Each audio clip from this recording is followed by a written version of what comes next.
The painting was gone. Vivian noticed it from the second-floor landing before she reached the bottom of the stairs. The particular quality of light on the staircase wall had changed, and she had been a painter long enough to know that light changed when what it fell on changed. She came down the last few steps and stood in the entry hall and looked at the wall. The autumn painting was gone. Her painting, the Din Thu in October, light oil on canvas walnut frame, the one she had finished in 1994, and hung there because the light on that wall in the afternoon was the same light she had tried to capture on the canvas, was gone. In its place, a black and white photograph in a silver frame, the Ashworth family, 1952. A formal arrangement of people she had never met staring at the camera with the expression of a family that considered itself permanent. Pamela had done it Tuesday morning.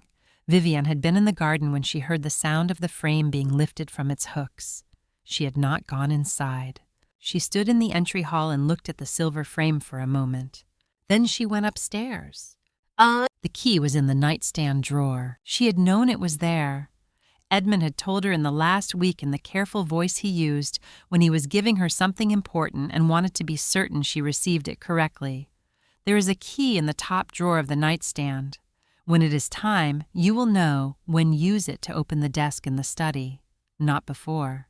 She had not asked what was in the desk. She had never asked what was in the desk.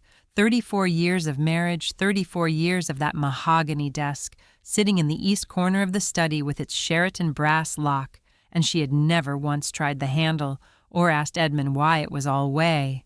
Edmund died on a Tuesday morning in March. By Thursday, the locksmith had come and gone. Vivian watched from the second-floor window, the spare bedroom window which looked down over the front steps and the iron gate at the street. The locksmith was methodical and professional. He worked through the gate hardware first, then the front door, then the side entrance off the garden. Douglas stood on the front steps in a charcoal jacket, directing the posture of a man overseeing something that belonged to him. When the locksmith finished, Douglas came inside and found Vivian in the upstairs hallway. He said, "We've updated the locks for security during the transition period. I'll have a key made for you." Vivian said, "Thank you, Douglas." She said it the way she said things she did not need to argue with. She went back to the spare bedroom. She heard Douglas on the phone downstairs, his voice carrying up through the old floors, the way sound carried in houses built in 1887, when walls were thick and ceilings were high, and nothing was insulated against the human voice. She sat in the window and looked at Monterey Square. The square was the same as it had been every morning for 34 years, the live oaks heavy with Spanish moss, the fountain at the center, the particular quality of Savannah light in early spring that made everything look slightly more than real. She had painted this square from this window a dozen times. She had never been able to get the light exactly right. Edmund had always said that was because the light kept changing. The 6 weeks that followed had a particular texture. Douglas moved into the first-floor guest suite within the week. He brought things from Charleston, a leather chair, 2 boxes of files, the kind of personal items a man brings when he intends to stay. He was not unkind to Vivian. He spoke to her at breakfast with the careful courtesy of someone managing a situation that had not yet been fully resolved. He asked after her health. He commented on the garden. He did not ask her opinion about anything he was deciding. The meetings with the real estate company happened in the second week. Douglas mentioned it to Vivian in passing over coffee. "On a Wednesday morning, we're exploring options for the property," he said. "Nothing decided yet, just preliminary conversations." Vivian said, "I see." She refilled her coffee and went to her studio on the 3rd floor and painted for 4 hours. In the 4th week, Pamela arrived from Columbia. Pamela was softer than Douglas in manner, but not in direction. She reorganized the kitchen without asking. She had opinions about the arrangement of the formal dining room. She spoke about the Din Thu in the past tense, sometimes the way the house used to be, the Ashworth gatherings here, the family history of each room, as if the 34 years of Vivian's daily presence were a kind of interlude between 2 more legitimate eras. Vivian listened. She made tea. She slept each night in the bedroom she had shared with Edmund in the room Douglas had not entered, in the bed where Edmund had told her about the key. Tuesday of the 5th week.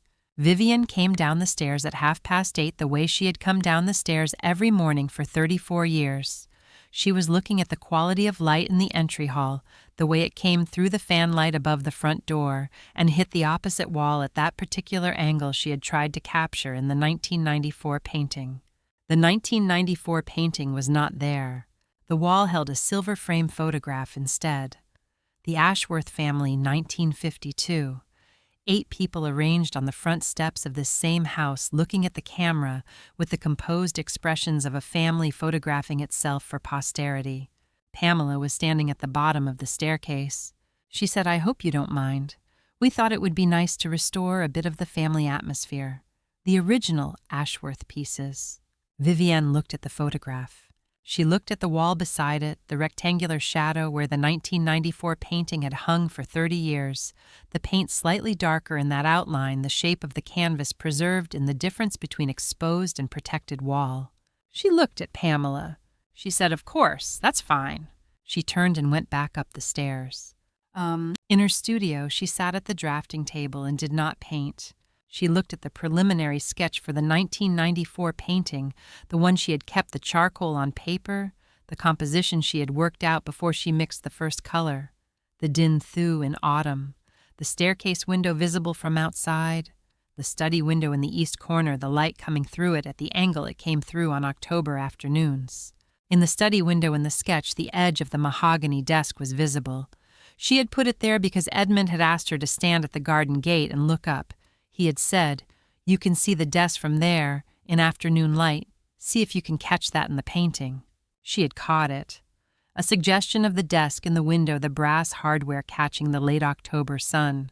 30 years of painting that desk from outside without ever opening it from inside. Theo called that afternoon. He said, "Vivian, I've been hearing things. Are you all right over there?" She said, "I'm all right, Theo. I'm waiting for the right moment." He said, "Waiting for what?" She said, "To see that the painting wasn't on the wall anymore." A pause. He said, "I don't follow." She said, "I know. Thank you for calling." She set the phone down and looked at the sketch. The desk in the window, the brass hardware, the lock she had painted without knowing what it held. She thought about Edmund standing behind her in 1994 while she worked on the canvas, his hand on the back of her chair watching her add the study window. He had said, "You've made it part of the house." She had said, "It has always been part of the house." He had not said anything else. She understood now that he had been talking about more than the painting. Vivienne did not hurry. She had learned in 45 years of painting that the approach to a thing mattered as much as the thing itself. You did not rush at a canvas. You did not rush at a moment. You arrived at the right pace, and you let what was there be seen clearly. She walked the second-floor hallway at her usual pace. The study door was ajar. Douglas had been in and out of it frequently over the past 6 weeks, treating it as a kind of office for his arrangements. She could see the room through the gap, the afternoon light on the Persian rug, the bookshelves along the south wall, and in the east corner in the place it had always been the mahogany desk. The Sheraton brass lock was exactly where it had always been. She did not stop. She continued down the hallway to the bedroom.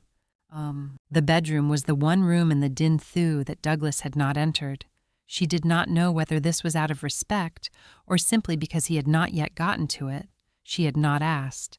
She had slept here every night of the 6 weeks in the bed she and Edmund had shared, and each morning she had made the bed and opened the curtains and gone on with the day. She went to Edmund's side. The nightstand was mahogany, older than the desk, with 2 small drawers and a pull handle worn smooth from decades of use. She opened the top drawer. His watch was there, the pocket watch he had stopped wearing in the last year because the chain had broken and he had never gotten around to replacing it. A folded note she had written him years ago that he had apparently kept without telling her. A spare button from a coat she did not recognize. And beneath these, at the back of the drawer, a small envelope. Cream-colored, her initial on the front in Edmund's handwriting, not her full name, just V, the way he had always abbreviated it in notes left on the kitchen table, and messages written quickly. Beneath the initial, in smaller letters when it is time. She picked it up. It was lighter than she had expected and heavier than it looked, the precise weight of one small key. She set it on the nightstand. She sat on the edge of the bed on Edmund's side and looked at it. She thought about the hospital room. The specific quality of light in that room in the last week, the institutional brightness that flattened everything, made every surface look equally important, which was its own kind of cruelty. Edmund's hand around hers, grip still deliberate. His voice careful, the voice of a man measuring his words, because he understood they were among his last useful ones. He had said there is a key in the top drawer of the nightstand. When it is time, you will know when open the desk in the study, not before. She had said what's in the desk. He had looked at her. He had said what is needed. 2 words. She had turned them over many times in the 6 weeks since. Not anxiously more the way you turn over a line of poetry that you understand emotionally before you understand it intellectually. What is needed? She picked up the envelope and opened it.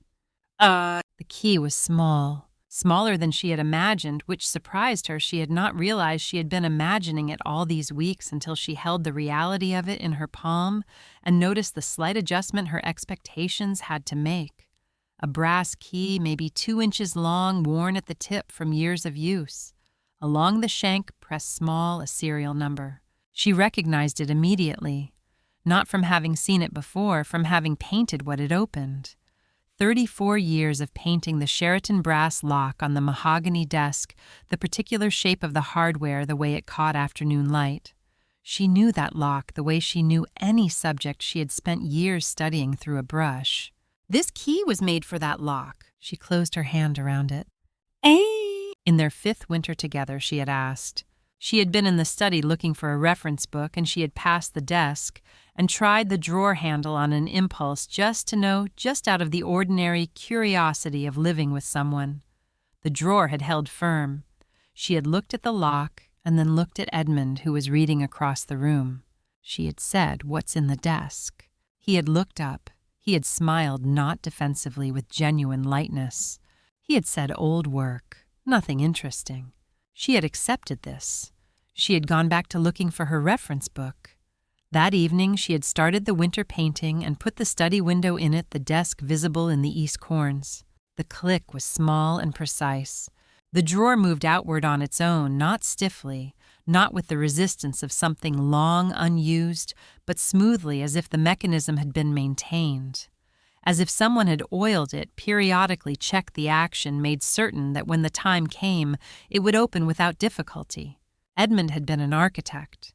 He understood that the most important structures were the ones that worked when needed, not the ones that looked impressive when not in use.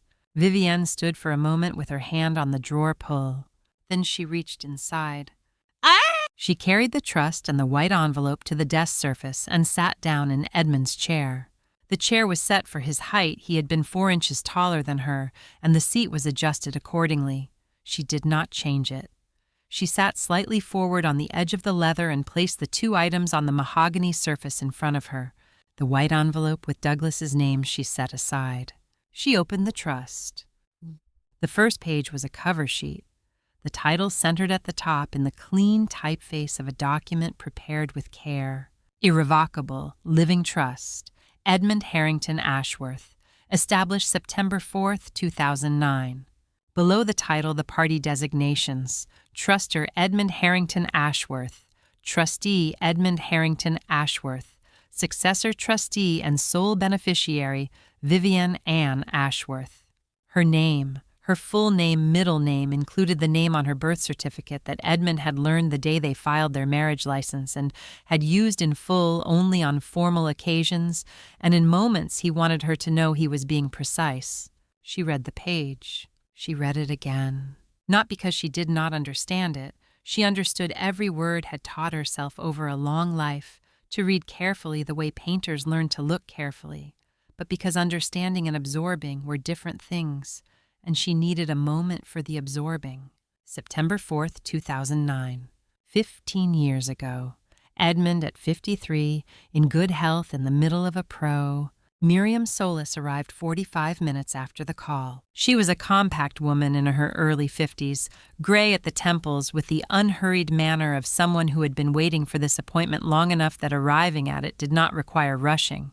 She came through the front door. Vivienne had gone down to let her in and looked at the entry hall the way a person looks at a place they have heard described for years and are now seeing for the first time.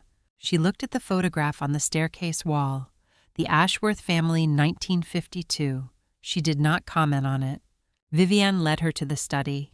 They sat down on opposite sides of the mahogany desk, Vivienne in Edmund's chair, Miriam in the visitor's chair that had always stood at an angle to the corner. The trust was on the desk. The white envelope was beside it, still sealed. Miriam looked at the envelope. She said, "Would you like to open that?" Vivienne looked at the envelope. Douglas's name in Edmund's handwriting. No date, no return address. The envelope of a letter that had been waiting in a locked drawer for 15 years to be read by the person it was addressed to, but that would be read first by someone else. She said, "This is Edmund's letter to Douglas. I want to read it before Douglas receives it." Miriam nodded. Vivienne opened the envelope. One page. Edmund's handwriting, the architectural hand precise and clear letters formed with the economy of a man who had spent his career making drawings that had to be read correctly by builders and engineers and contractors. No crossings out, no corrections. A letter written once cleanly and sealed. She read it. "Douglas, if you are reading this, then I am gone and Vivienne has opened the desk, which means you have done what I knew you would do. I am not angry with you, Douglas. I have known you since you were young. You believe in order, family order, property, order, the order of the Ashworth name. I understand that. It is how you have always moved through the world. But my order is different. My order is this. The person who stayed every day for 34 years owns that house in a way no document can deny, though the document has been in the drawer for some time. Vivienne is not an Ashworth because she married me. She is an Ashworth because she stayed when you did not. She painted this house in autumn, in winter, on rainy days. You visited 6 times in 34 years. I counted. This house belongs to her not because I need you to accept that, but because Chatham County Probate Court accepted it in 2009. PSI had the oil painting on the staircase reframed in 1997. Vivienne painted it. You asked me that year why I didn't hang the Ashworth family photographs there instead. Here is the answer, because the person who painted that house lives in it every day. The Ashworth family photographs never painted it at all. Edmund. Hey! Vivienne set the letter on the desk. She did not speak for a moment. Miriam did not speak either. She sat with her hands folded and waited the way she had learned to wait over 25 years of practice, understanding that some silences were part of the work and should not be interrupted. Vivienne! Miriam worked at the mahogany desk for 2 hours. Vivienne sat in the armchair near the window, the chair she had always used when she read in the study, the chair that was hers in this room, even though the desk had always been Edmund's and did not disturb her. She looked out at Monterey Square. Douglas had gone inside at some point. The square was quiet in the early evening light, the live oaks going dark against the pale sky. Miriam did not rush. She read the trust through completely before she began drafting the way a builder reads the full set of drawings before touching a wall. Then she wrote. The letter was 3 paragraphs. The first paragraph identified the irrevocable living trust established September 4th, 2009, recorded at Chatham County Probate Court, and stated Vivienne's position as successor trustee and sole beneficiary. It noted that all property held in the trust had transferred to Vivienne's control automatically upon Edmund's death without probate, without court process, without any action required by any other party. The second paragraph addressed the listing agreement Douglas had signed with the Charleston Real Estate Company. It stated plainly that Douglas Ashworth held no legal authority over any asset contained in the trust, was not a trustee, was not a beneficiary, had no standing to enter into any contractual arrangement regarding trust property. The listing agreement was void from the moment of signing.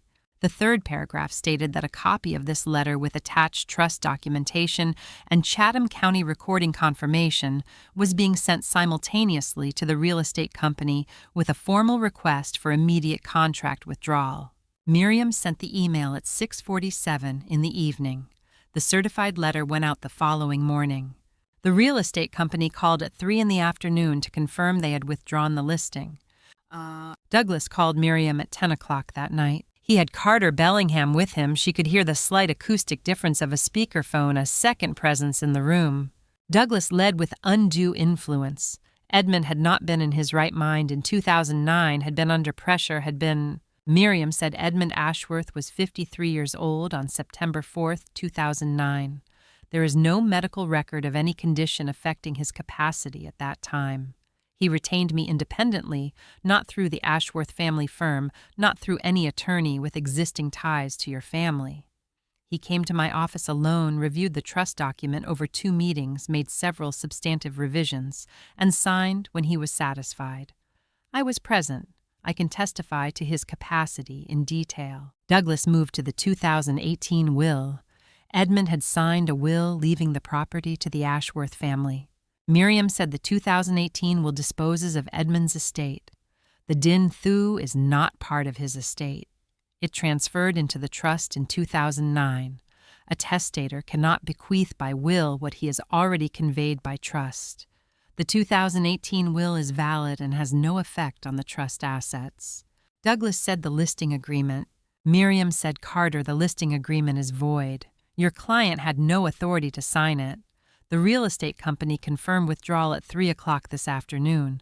There is nothing to discuss regarding that contract. A silence on the line. Then Carter Bellingham's voice lower than Douglas's, with the flatness of a lawyer who had just finished reading something carefully and arrived at a conclusion he did not want to deliver. He said, Miriam, give us until tomorrow morning.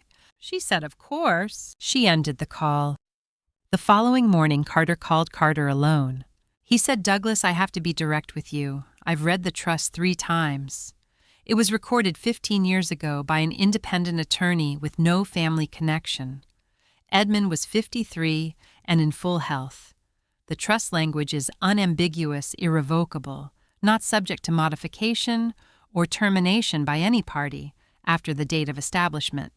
I can file if you want to file, but I won't tell you there's a path here that I can see. Douglas said he never told me.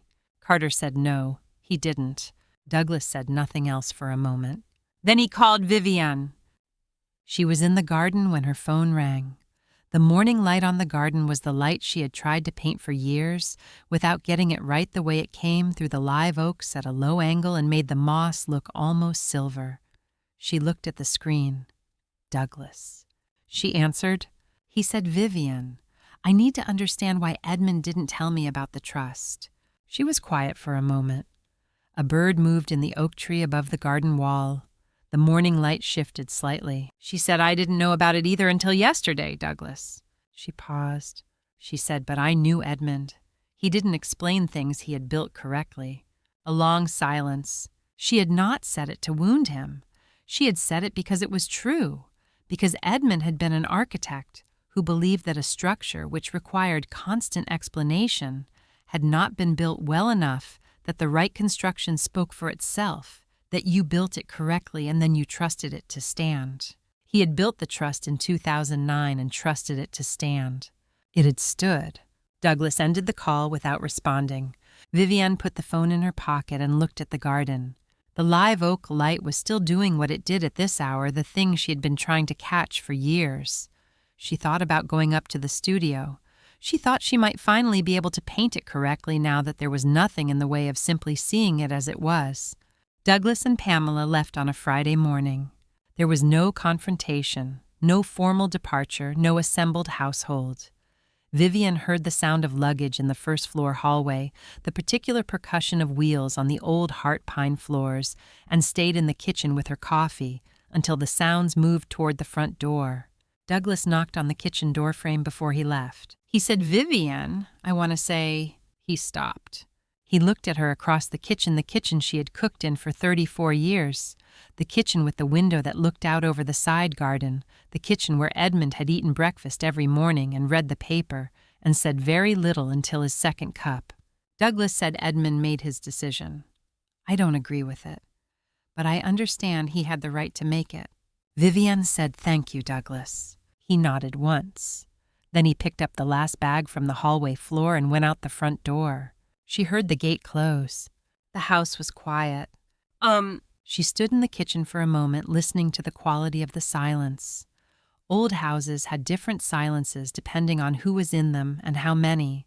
This was the silence she knew, the silence of the house when it was hers alone, when Edmund was out and she was painting or reading or simply moving through the rooms without needing to account for herself. She carried her coffee to the front of the house. In the parlor, the Ashworth family photograph was still on the wall.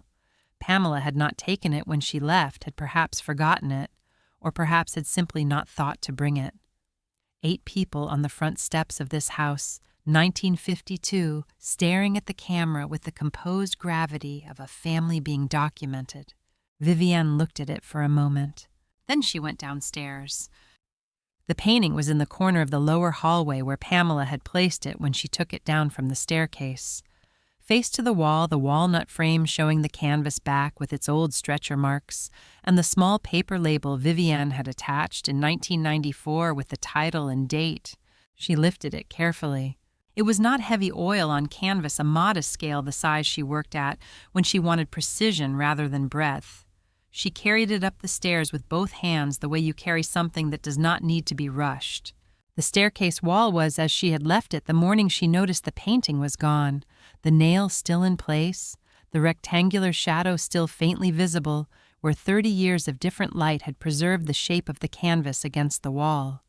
A ghost of the painting already waiting for the painting to return. She hung it without assistance. She stepped back.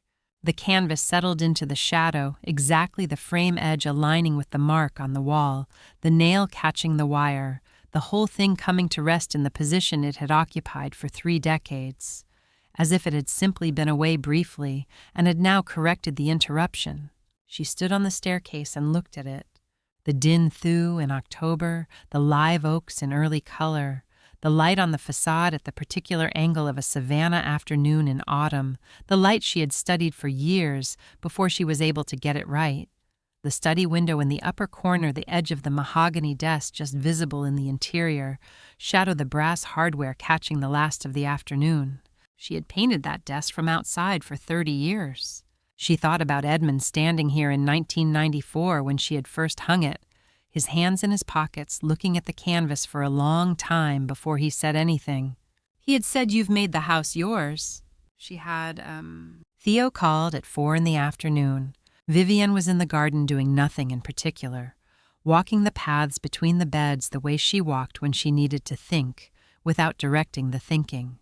The late afternoon light was doing what it did in October, the low angle that made the moss on the garden wall look silver. She answered, "Theo said I heard they've gone." She said yes. He said you told me you were waiting to see the painting come down from the wall, that you'd know when it was time when that happened. I've been thinking about that all week. Will you explain it to me now? Vivienne stopped walking. She stood in the garden path and thought about how to answer, not because the answer was complicated, but because she wanted to give it to him correctly. She said, "Sit down, Theo. I'll tell you." She did not tell him about the trust in legal terms. She did not tell him about Chatham County Probate Court or irrevocable living trust or sole beneficiary. She told him the way she would have described a painting from the image outward, from the specific detail toward the larger meaning.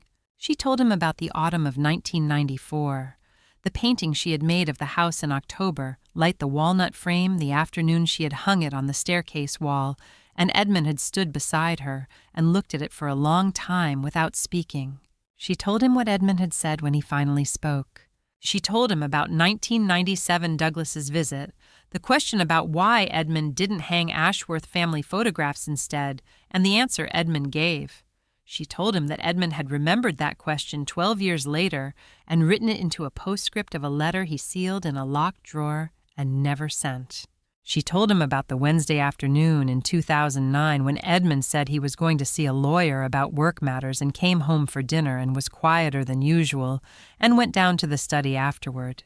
She told him about a small brass key in a nightstand drawer. She told him about 34 years of painting. The autumn light came into the study differently than she had expected.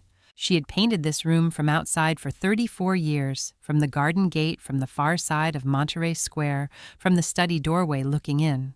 She knew the way the afternoon light fell on the exterior facade, knew the angle at which it caught the study window, knew how the mahogany desk appeared from outside as a dark shape in a bright interior. She had that knowledge in her hands and the muscle memory of her brush arm. She did not know until she set up the easel beside the window and looked out what the light looked like from inside looking out. It was different. Not better or worse, different in the way that any view changes entirely when you move from one side of the glass to the other.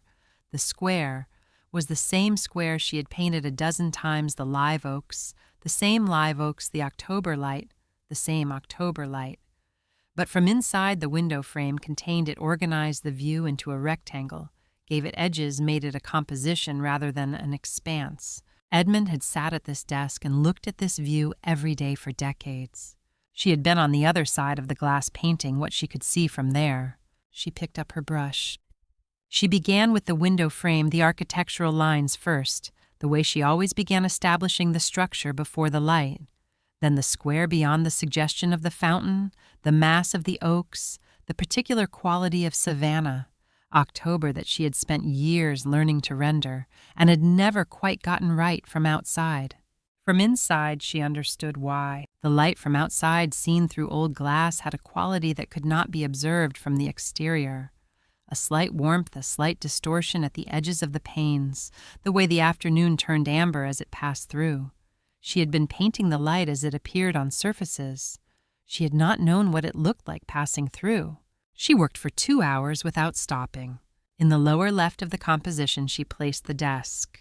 Not as it had appeared in her earlier paintings, a dark shape in a bright window, a form defined by what surrounded it.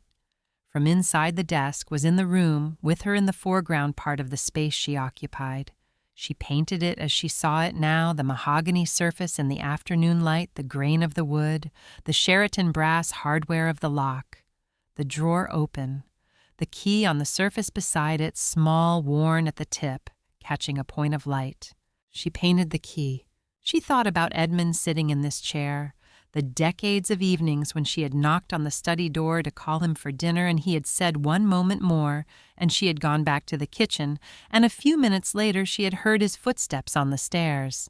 34 years of 1 moment more, and then he had left her the room. She had not understood when she was on the other side of the door what he was doing in here. She had assumed work correspondence the accumulated business of a life. Perhaps some of it was that, but some of it was this view, the square in autumn, the live oaks, the light coming through the old glass, and the knowledge that he had arranged everything so that one day she would be able to sit here and see it. Ah! The study was quiet around her. On the desk behind her, the truss, the letter, the key. The drawer open for the first time in 34 years, the interior empty, now that what it held had been carried out and used and confirmed. On the staircase outside the study door, the 1994 painting back on its nail, the walnut frame in its shadow. The house was holding its autumn silence. She turned back to the canvas. The composition was almost there, the window, the square, the desk in the foreground, the key on the surface. She looked at it, the way she looked at all her work. At this stage, the practiced eye of someone who had been doing this for 45 years, who could see what was present and what was missing and what needed adjustment. What was missing was the painter, not literally, not a self-portrait in the glass, not a reflection, but the sense of a presence in the room, the understanding that this view was being seen from inside, that someone was here, that the room was occupied. She thought about the first time Edmund had brought her to this room before they were married, when the house was his alone, and she was still learning it room by room. He had shown her the desk. He had told her about his grandfather. She had looked at the shadow the desk cast on the heart pine floor and thought, I want to paint this. She had painted it many times. Never from here. She put brush to canvas for the final strokes of the afternoon. She set it quietly to the white canvas that was no longer entirely white, to the room, to the afternoon light coming through the old glass. She said, you said I hadn't finished painting this house, Edmund. A long pause. She said, now I know why. The brush moved. The study filled with the quiet of someone finally painting the room they had been trying to reach for 34 years.